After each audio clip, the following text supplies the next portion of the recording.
So I am super excited to introduce our next guest, who actually is a man who does not need any introduction. So I want to welcome the world's one and only rockstar CEO, NVIDIA's Jensen Huang, to stage.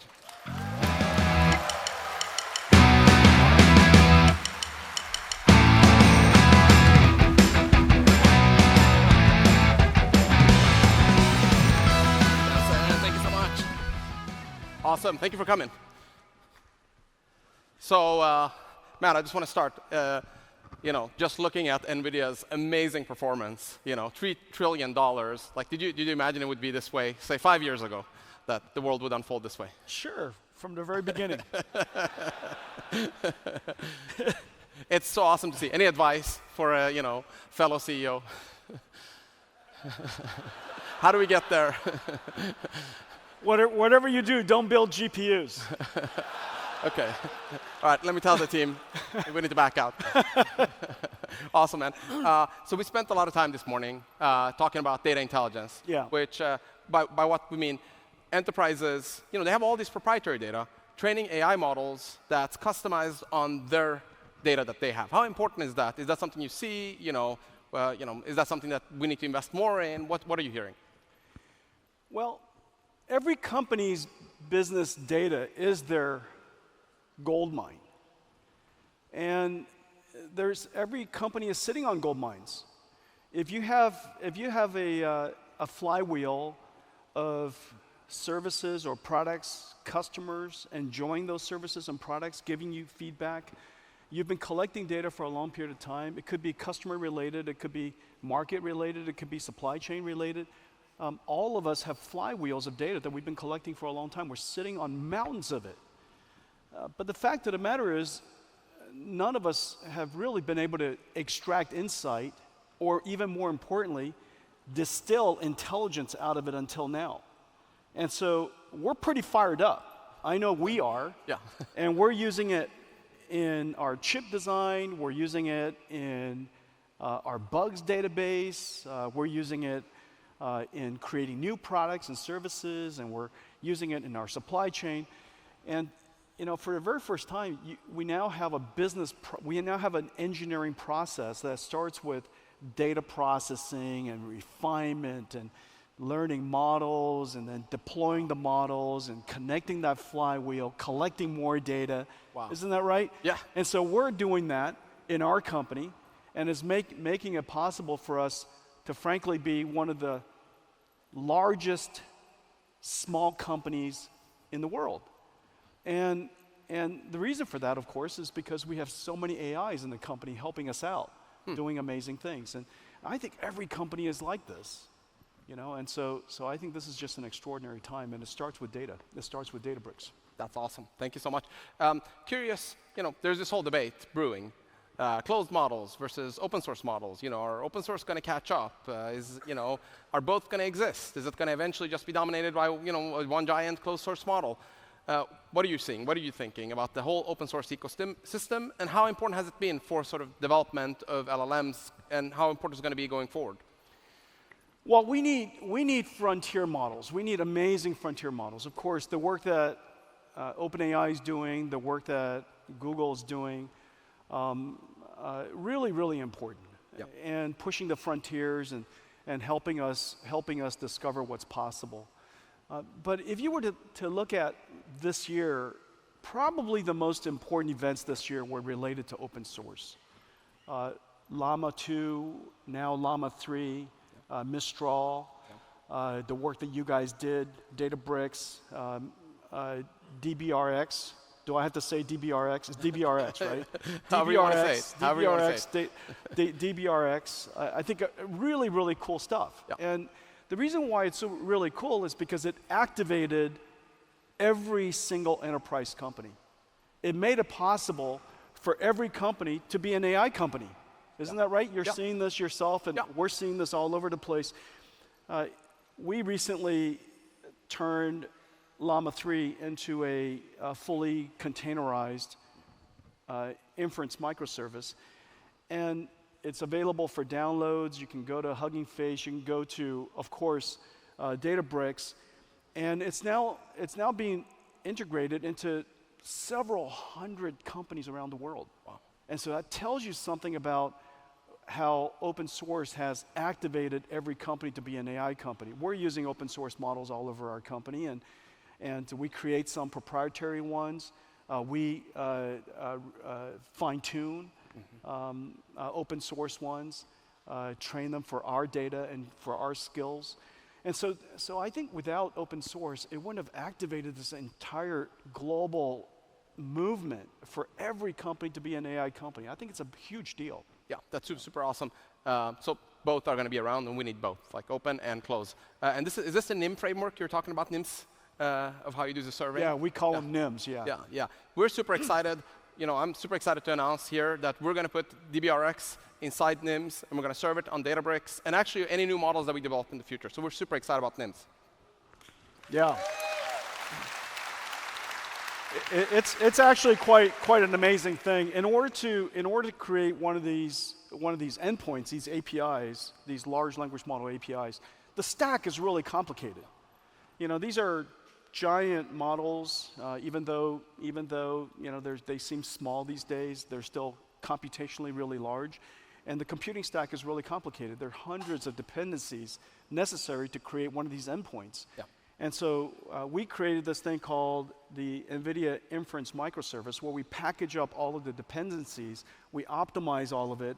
We have a factory in the company with all these engineers working who are expert in doing this, and we package it up into a microservice, and you could enjoy it at Databricks. You could download it and take it with you. You can fine-tune it with microservices that we call NEMO, and use it anywhere you like. It runs in every single cloud. It runs on-prem. You can enjoy it everywhere. That's so super it's really awesome. Amazing thing, yeah. Yeah, and it's awesome. You can even run it on-prem. I mean, it's not. You don't have to be on the cloud. That's super awesome. Okay, so when we talk to customers, we're hearing that they have to develop this sort of expertise in-house to customize models to gain advantage. What are your thoughts on that? Well, I think in the future. Look, what's happening in the world today is that we figured out a way to tokenize almost any information, almost any data. And we can extract structure, understand, learn its representation, understand the meaning of that information of almost any kind. It could be, of course, sound, speech, words, language, images, videos. It could be chemicals and proteins. It could even be robotics, articulation and manipulation. It could be steering wheel, articulation, driving. We can tokenize almost anything. And because these cloud data centers are really producing tokens, we're manufacturing something that is quite unique for the very first time. You have this instrument called these AI supercomputers that we build. It's producing tokens, generating tokens, in essentially a factory that's designed for that one job. And this ability for us to manufacture intelligence at scale is pretty new. And that's one of the reasons why I'm almost certain now, as we're building these AI factories everywhere for all these different industries, that we're in the beginning of a new industrial revolution. Instead of generating electricity, we're generating intelligence. Every company, of course, at its foundation is about domain-specific intelligence. Yeah. Very few companies on the planet knows more about data and data processing and AI and the infrastructure necessary to do all that than Databricks. We are quite specialized in the work that we do, and we're at this foundation all about that domain-specific intelligence. Every company is. It could be financial services, it could be healthcare, whatnot. And so at the end of the day, every one of us will become intelligence manufacturers. And if you're going to be intelligence manufacturers, today you have HR. In the future, you're going to have, HR for AI. Yeah. And we call them AI factories. Yeah. So every single company will have to do that. We're doing that. You're doing that. We see companies large and small doing that. And so in the future, 100% of us will do that. You start with, of course, your domain-specific data. It's sitting in Databricks somewhere. You're going to process that data and refine and extract intelligence out of it. You're going to put it into a flywheel. you're going to have an AI factory. All of us will. Yeah, this is so awesome. I totally 100% believe in this. And one thing we're excited about is, so we do a lot of data processing. Yeah. And data processing, it's like massive amounts. I think we process about 4 exabytes every day, 4,000 petabytes every day in Databricks. And, it is the single largest computing demand on the planet today, processing data. Yeah. Right? Every single company does it. Yeah, exactly. And, it's actually highly parallelizable. We do the same operations again and again and again. Yeah. So I'm really excited to partner together to really bring that kind of GPU acceleration to data processing. So we can do the same revolution that AI models have seen on the core data processing. So we're super excited to partner with you on using GPU acceleration for our Photon engine to be able to really kind of enter this new era of also applying GPUs to core data processing, right? These massive workloads that today have to run on CPUs, getting them also run on NVIDIA GPUs. We're very excited about that. Yeah, this is a big, by the way, this is a big announcement. Yeah. The two most important trends in computing today is accelerated computing and generative AI. Yeah. NVIDIA and Databricks are going to partner to combine our skills in these areas to bring it to all of you. And, yep.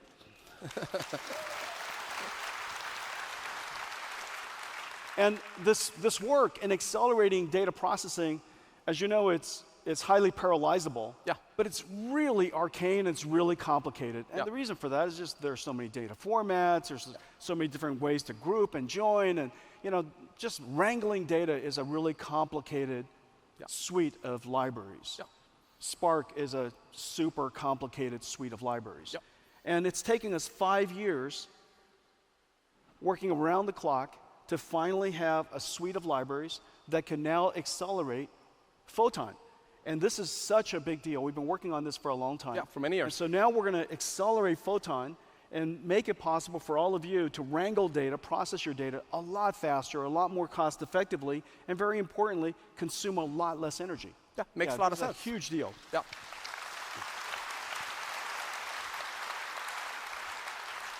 It makes a lot of sense, right? Because it's, in the end of the day, even though it's very complicated and it has a lot of corner cases, it is highly parallelizable and it is specialized still. It's not, you don't really need generic compute for that, right? We want to do it's like, same thing again and again and again on exabytes of data, right? We're not doing exabytes of data that's completely unique. So I'm very excited about this, and I think it really has the ability to revolutionize and really bring faster, performance, lower the cost, and just, it's going to be amazing. Yeah, look what happened when we're able to process enormous amounts of data so quickly. It made it possible for researchers to one day wake up and say, guess what? Let's just go get all of the data on the internet and train a giant model, because it doesn't take that long. Without acceleration, without accelerated computing, nobody would have ever conceived of doing that. It would have been way too expensive or taken too much time. But now, it's kind of a mundane thing to do. And so, we're going to be able to process exabytes and exabytes of data so much more cost effectively and so much more efficiently from a time perspective. Imagine all of the ideas that you're going to have. It's going to be, hey, let's just take all of the data of our company and we're going to train our super AI. You're going to do it. Yeah. The day's going to come. Yeah, I mean, it was a sci-fi idea, right, to take the whole internet. Nobody thought you could do it. We needed the hardware to get there, the infrastructure to be there, so we could specialize it. And now, everybody's doing it. So I want to switch gears. God, I love myself. Just kidding. We love you too. So I want to switch gears. So this generative AI boom has been amazing. But the early days, most enterprises started with chatbots. Let's build our own chatbot, customize it on our data, and so on. But now we're seeing people branch out to more and more sophisticated use cases. Yeah. What new applications in AI are you the most excited about going forward? The number one most impactful will probably be customer service for all of the enterprises that are here. Customer service, represents probably several $1 trillion worth of expenses. And every company has it. Every company has it. Every single industry has it. Every company has it. And the important thing about the chatbot, the customer service, is partly about the fact that you could automate, but it's mostly about the data flywheel. Yeah. You want to capture the conversation. You want to capture the engagement in your data flywheel. It's going to create more data, of course. We're probably, right now we're seeing data expanding growing about 10x every 5 years. Wow. I would not be surprised to see data growing 100x every 5 years because of customer service. Yeah. And so we're gonna connect everything into a flywheel. It's gonna collect more data, capture more insight. We're gonna extract better intelligence out of it, which will provide better service. Maybe it's even more predictive in the sense that, proactive in the sense that before a problem even arises, you reach out to the customer and say, this thing is about to expire, or we noticed that you're still using this version, or whatever it is, and you reach out to the customer and proactively solve a problem. Just like preemptive maintenance, we're gonna have proactive customer support, which is gonna create more data. We're gonna ride that flywheel. And so I think customer service is probably going to be the most profoundly supercharging capability for most companies because of that, because of the data it's gonna collect. But we've tokenized everything. I'm excited about the fact that we're generating chemicals, we're generating proteins, we're carbon capture materials, carbon capture enzymes, incredible batteries that are being designed. And so we're generating physics, physical AI. And recently we made it possible to do regional weather prediction down to a couple of kilometers. Now, it would have taken a supercomputer about 10,000 times more capability to be able to predict weather down to a kilometer. And now we're using generative AI to do that. Wow. And so as a result, logistics will be enhanced, insurance will be enhanced. Of course, keeping people out of harm's way will be enhanced. And so physical things, biological things, of course, generative AI for 3D graphics, digital twins, creating virtual worlds for video games. I mean, generative AI is just everywhere, every single industry. If your industry is not involved in generative AI, it's just because you haven't been paying attention. It's everywhere. Yeah, I totally believe it. We're going to see, there's no area where we're not going to see applications of this. Yeah. Makes a lot of sense. It's so exciting.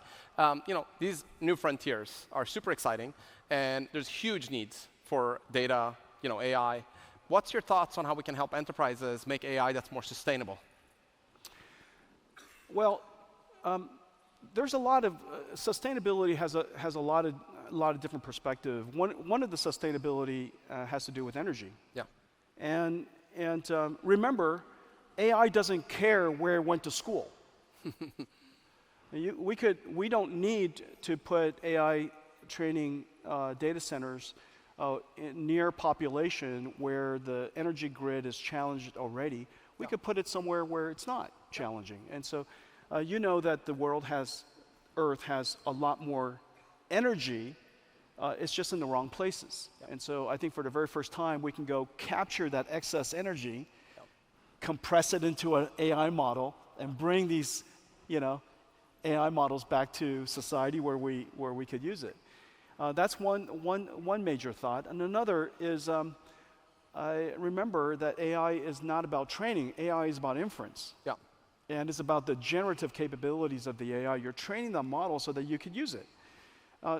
And when you think about the longitudinal benefit of AI, and I just gave you the example of predicting weather using AI instead of using supercomputers, we understand basically the laws of physics that's involved in weather prediction. We don't need to simulate it from first principles every single time. We have to generate it using AI.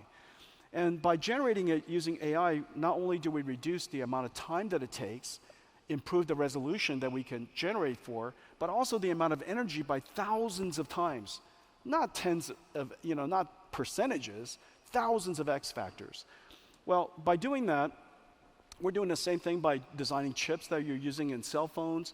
You train the model once, design better chips with those models. As a result, you save energy for everybody involved. When you think about the longitudinal benefit of AI, I'm fairly certain that it will demonstrate the amount of energy that's saved. And then one last thought about generative AI. You know that today's, and why it's such a big deal from a computer science perspective, today's computing experience is retrieval-based. Yeah. Largely, we touch the phone, and even though when we use our phone, we think it uses very little energy, every single time you touch it, it goes off and sends activates REST APIs all over the world, retrieves information. The internet's lit up, brings back a little bit of information for you from all these different data centers, assembles it based on a recommender system, presents it to you. Well, in the future, it's going to be more contextual, more generative, right there on the device, running a model, a small language model. The amount of internet traffic will be dramatically reduced, and it'll be much more generative with some retrieval to augment, right? And so the balance of computation will be dramatically shifted towards immediate generation. Well, this is very, it's going to save a ton of energy, and it's very sensible. And the reason for that is this. Imagine every single question that Ali asked me, I got to race back to my office, go get some files, bring it back, and present it to him, let him decide which piece of that information he wants to extract for himself. Instead, I'm generating everything, from about 25 watts right now as we speak, right? Yeah. And so the amount of energy that we save is going to be extraordinary, and the computing model is going to transform completely. And so this way of computing is going to save tons of energy. Of course, we're going to get our answers a lot more efficiently instead of us combing through stuff. But then we'll have even more questions, right? We'll have more questions, which is really, in fact, that's the big idea. Yeah. The big idea about the future, us working with AIs, is prompting. We're going to have so many more interesting questions because we're going to get a lot of answers very quickly. Yeah, so this is a very big deal. Yeah, very exciting future. Okay, my final question to you. How do we help customers, organizations here get started today? What's the best way?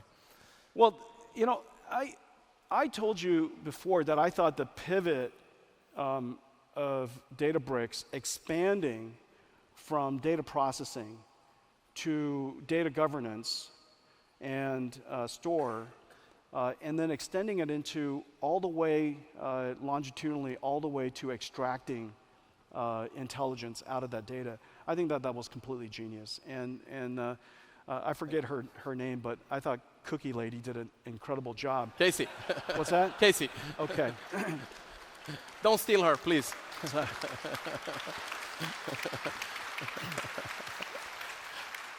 I thought she did an amazing job. I was enjoying.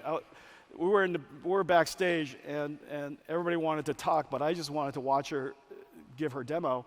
I thought the platform is incredible, and you've made it easy for people to manage their data, extract information, process that data, wrangle that data. Wrangling data is still a very big part of training the model. People talk about training the model, but long before you train the model, you got to go figure out what data, right? It's about data quality, it's about data formats, about data preparation.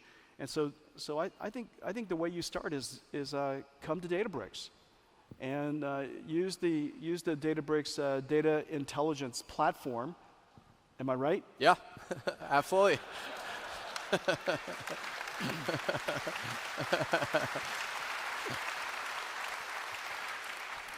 Who wouldn't call their platform DIP? That's such a good idea.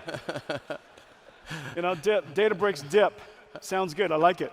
It's almost as good as NIMS. All right. There you go. Well, you can do both together, right? Yeah. You don't have to pick. Go get yourself a NIM on DIP. Yep, I agree. Why not? That's the way to do it. Yeah, you can dip that I would cookie. absolutely start. Whatever you do, just start. Whatever you do, start. You have to engage. You have to engage this incredibly fast-moving train. Remember, generative AI is growing exponentially. You don't want to observe an exponential trend, because in a couple of years, you'll be so far behind, it's incredible. Just get on the train, enjoy the train as it's getting faster and faster exponentially, learn along the way. And so, this is one of those things you can't learn by watching, you don't want to learn by reading about it, just learn by doing. And which is the way we're doing it. And so, just get engaged. All right, that's great advice. Jensen, it's been an amazing decade. Thank you for everything. We've been great partners. Looking forward to our next decade together. Databricks. All right.